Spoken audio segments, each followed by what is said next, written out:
काल देशाचे आपले सर्वांचे लाडके रेल्वे मंत्री श्री अश्विनी वैष्णव यांचा मला काल अचानकच फोन आला।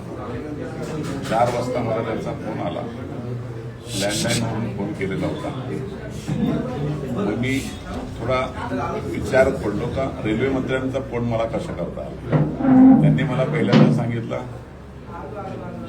विधायक जी, आपने जो मांग की थी तीसरे चौथे लाइन बदलापुर की कर्जत 65 किलोमीटर की, वो आपकी आज कैबिनेट में सैंक्शन हुई। 1324 करोड़ आपको निधि भी वितरित किया।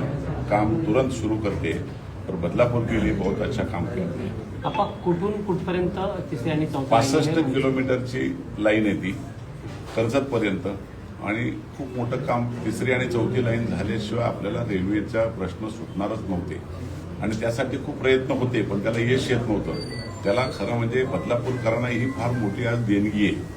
काल रेल्वे मंत्र्यांनी निश्चितपणे एक चांगला निर्णय बदलापूर कर्जतसाठी घेतला, आणि त्यांचं मनापासून मी अभिनंदनही केलं।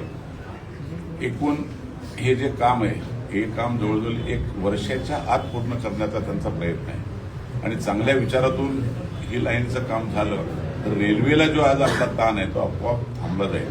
काल मग मी त्यांच्यामध्ये अजून दुसरी एक मागणी केली की आम्हाला बदलापूरसाठी टर्मिनसची मागणी आपली ती त्यांच्याकडे प्रस्ताव आहे। तो त्यांनी सांगितलं, तुमचं काम आटोपल्यानंतर निवडणुकांच्या नंतर एकदा दिल्लीला या, मी तिची बैठक लावतो आणि तोही विषय मार्गी लावतो। टर्मिनस जर बदलापूरला दिलं, देणारच आणि घेणारच आम्ही, तर ते जर दिलं तर सगळ्या गाड्यांचा सगळ्यात आम्हाला फायदा बदलापूरकरांना होईल, आणि खूप मोठ्या प्रमाणात जे आज ताण होतो आपल्याला तो ताण कमी होईल। लोकलची संख्या मोठ्या प्रमाणात यामुळे वाढेल। लोकलची संख्या वाढवणं हीच खऱ्या अर्थाने बदलापूरची गरज आहे, पण बदलापूरकरांना मला वाटलं नव्हतं एवढ्या लवकर हे निर्णय लागतील।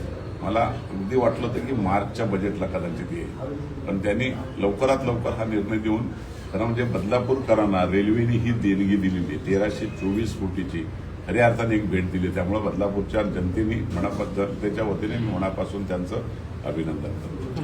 Yes, thank you.